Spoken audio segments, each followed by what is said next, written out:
प्रचाराच्या शेवटच्या टप्प्यात बारामतीमध्ये सभांचा धडाका, सभांसोबतच पायी रॅली आणि बाईक रॅलीचं आयोजन।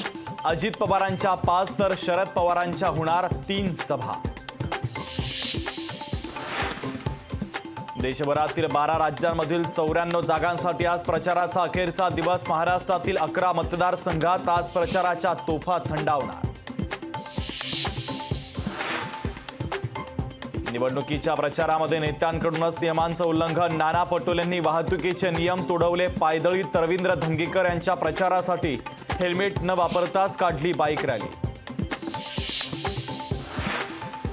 महायुतीचे उमेदवार श्रीरंग बारणेंच्या प्रचारासाठी मोठं शक्ती प्रदर्शन होणार, तर मुख्यमंत्री आणि उपमुख्यमंत्री गडकरी देखील आणि गोविंदा देखील प्रचारासाठी आज उपस्थित राहणार।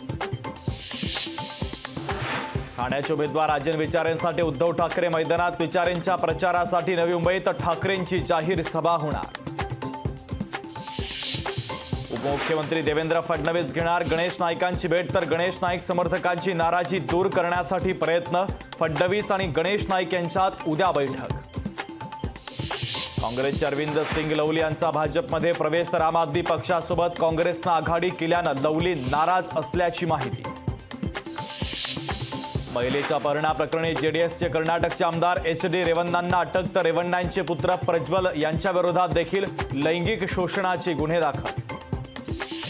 कांद्याच्या निर्यातीवरील बंदी हटवण्याचा केंद्र सरकारचा निर्णय। कांद्याच्या दरात प्रति क्विंटल सरासरी 500 रुपयांची वाढ। कुलाबा वांद्रे सिप्झ मेट्रो 3 प्रकल्पातील महत्त्वाच्या टप्प्याला सुरुवात होणार, तर बीकेसी दरम्यानच्या मेट्रो गाड्यांच्या चाचणीच्या फेऱ्या सुरू। विविध प्रकल्पांमधील जलसाठ्यात मोठी घट। मे महिन्याच्या पहिल्याच आठवड्यात राज्यातील पाणीसाठा 28%वर, तर उन्हाचा तडाखा असाच राहिला तर पाणी पुरवठ्याची स्थिती चिंताजनक होण्याची शक्यता।